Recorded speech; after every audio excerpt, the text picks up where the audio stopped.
Oi, gente. Saudade de vocês, pessoal. Eu aqui na minha casinha, vocês aí na casinha de vocês, todo mundo guardado, quietinho, lavando a mão, esperando passar esse momento difícil que a gente está vivendo. Temos que nos virar para resolver a nossa vida, né? Então, eu não tenho vindo aqui, não deixei nenhum trabalho para vocês até agora. Peço desculpas, porque na verdade eu dou só um conteúdo para vocês, é só português, né? Mas no quarto ano eu dou três, então tem que preparar muito material para eles. E peço que me desculpem, mas eu quero trabalhar com vocês hoje uma questão que eu deveria ter dito em aula, né? Diria nos próximos dias, mas como a gente não tá junto, eu vou ter que falar por aqui. Na verdade, eu dediquei esse primeiro momento do nosso trabalho a cuidar da oralidade de vocês, da leitura oral. Eu acho isso extremamente importante, da forma como vocês se expressam, a forma como vocês falam em aula. Eu tenho alunos que falam muito alto, tenho alunos que falam que quase não dá para ouvir. Quando vocês leem, alguns são bem claros, bem explícitos, outros ficam talvez um pouco encabulados. Eu entendo isso porque eu sou uma pessoa bastante extrovertida, não tenho dificuldade com isso. E agora, para fazer essas aulas, estou me sentindo assim muito desconfortável. Então eu entendo, mas a gente precisa trabalhar isso. Daqui a pouco vocês vão para uma outra série em que vocês tenham que apresentar um trabalho oralmente e a gente precisa trabalhar essas coisas, né? Que vocês se sintam mais à vontade, mais tranquilos, mais seguros.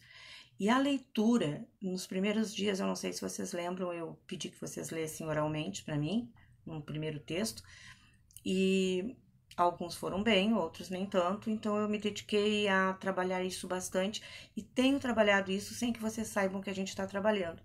Então, eu vou mandar um texto que daqui a pouco eu vou digitar em PDF, ele vai também, para que vocês guardem.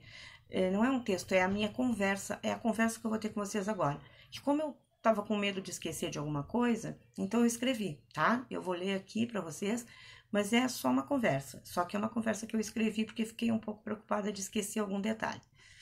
Então, eu digo para vocês o seguinte: desde o começo das nossas aulas, nós temos nos preocupado com a construção dos textos e já visitamos algumas modalidades de produção textual. Nós já vimos, começamos com um texto de teatro, né, um texto teatral, depois nós passamos para uma narração e agora a gente está às portas de trabalhar aqui um texto jornalístico, né? Então, a gente vem trabalhando textos diferentes e vamos até o final do ano fazendo todas as modalidades textuais que a gente conhece. Vocês devem ter notado também que, através de algumas brincadeiras, nós temos trabalhado incessantemente a expressão oral da turma, através das leituras dramatizadas, as representações de textos do livro didático, as leituras individuais e grupais. Quantas vezes, né? A gente para o texto, termina e alguém vem e diz assim: vamos dramatizar? Vamos dramatizar. Tu é fulano, tu é fulano, tu é fulano. Distribuímos papéis e lá sai já uma dramatização daquilo que a gente viu. Então, muitas vezes nós aprendemos brincando, dramatizando. Lembram-se do rei que não sabia usar vírgulas e por causa disso, sem querer, ordenou a morte de um sujeito inocente? Nós temos feito tudo em nome de uma emissão correta que possa expressar as ideias com adequada sonoridade e clareza. Enquanto tentavam enfiar, literalmente, né? Tentavam enfiar uma palavra inesperada bem no meio de uma redação maluca, vocês desafiaram a criatividade e demonstraram que não são fracos, não. Quantos olhavam para o objeto que eu mostrava e diziam: tia, não tem como botar isso nessa redação? E no final vocês descobriram que tinha como colocar. Então a gente foi trabalhando isso. E quando aprenderam a usar o travessão como se fosse um microfone que dá voz a quem quer falar no meio de um texto? Lembram que eu cheguei dizendo: a gente vai ter que dar microfone para as pessoas falarem, senão vocês não podem colocar a fala delas no meio de um texto? Vocês já sabem disso agora, né? Deviam saber antes. Tenho certeza que o professor que me antecedeu deve ter ensinado. Mas agora vocês usam essa expressão, microfone, e aí vocês não esquecem quem vai falar que é um microfone, senão não vai aparecer a sua voz. Perceberam que há regras para introduzir diálogos nas suas produções?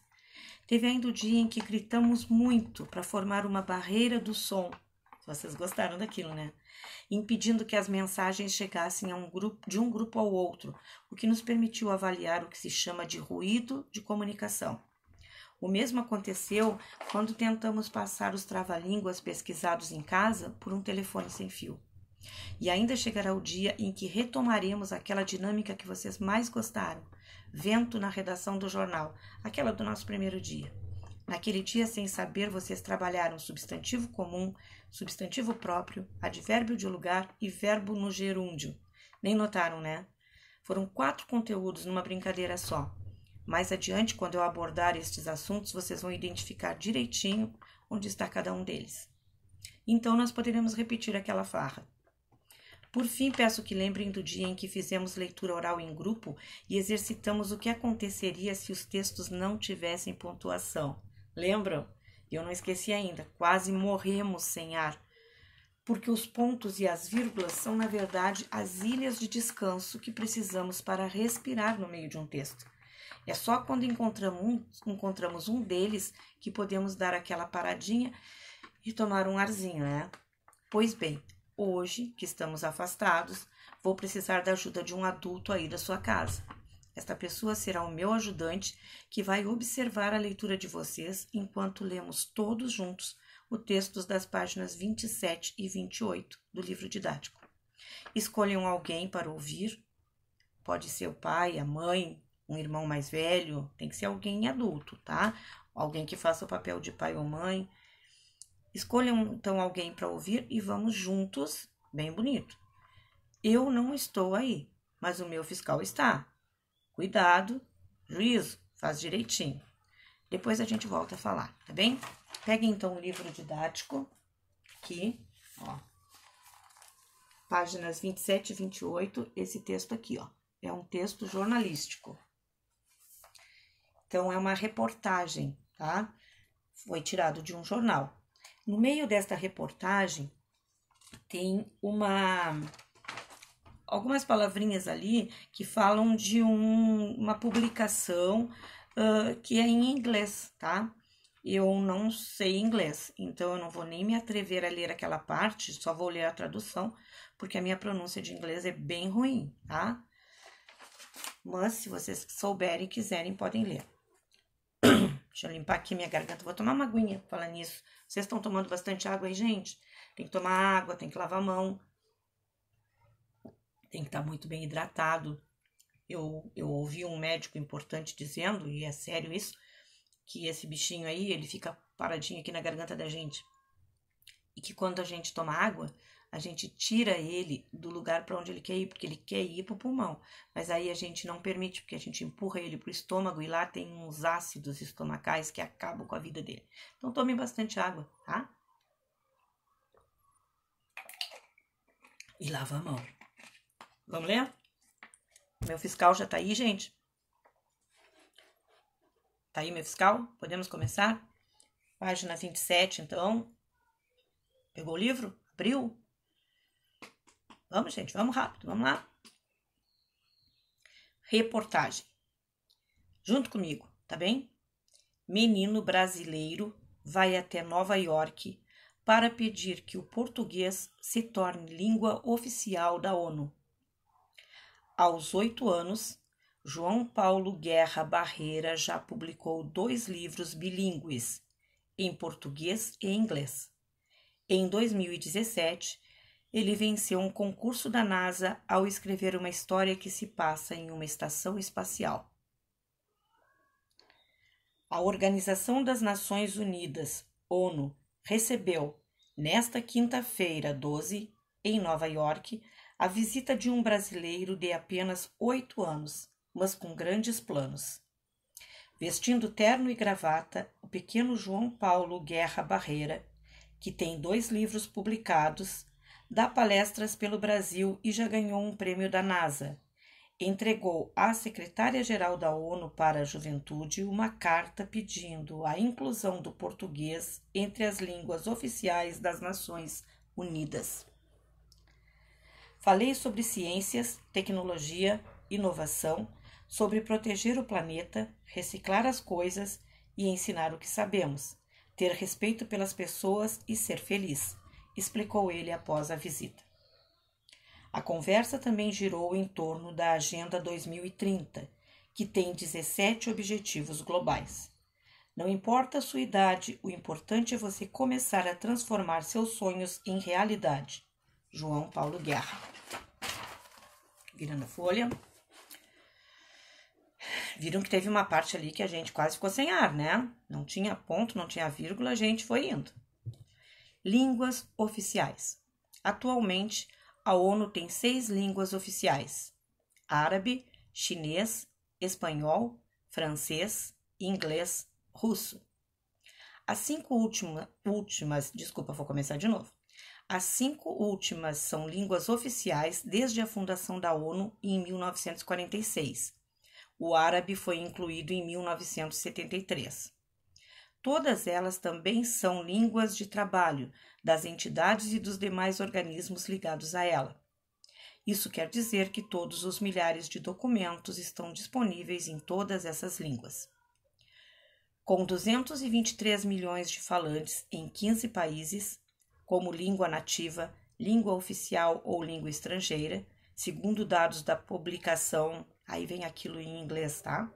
Línguas do mundo significa em inglês. Seguimos. O português fica à frente do russo e do francês, com 154 milhões e 76 milhões e 800 mil falantes, respectivamente. A proposta de João é que o português também entre nessa lista. Para isso, ele escreveu uma carta de próprio punho endereçada a Antônio Guterres, o secretário-geral da ONU. Eu tenho um pedido especial para o senhor, escreveu o garoto. Por favor, inclua o idioma português como língua oficial da ONU. Vai nos tornar mais fortes para defender as nossas ideias e projetos, para deixar o mundo um lugar melhor para todos. Secretaria para a Juventude. Nesta quinta-feira, a carta foi entregue oficialmente durante um encontro de João com Jayatama.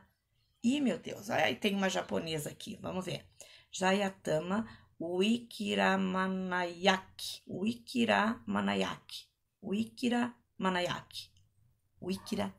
Vamos lá.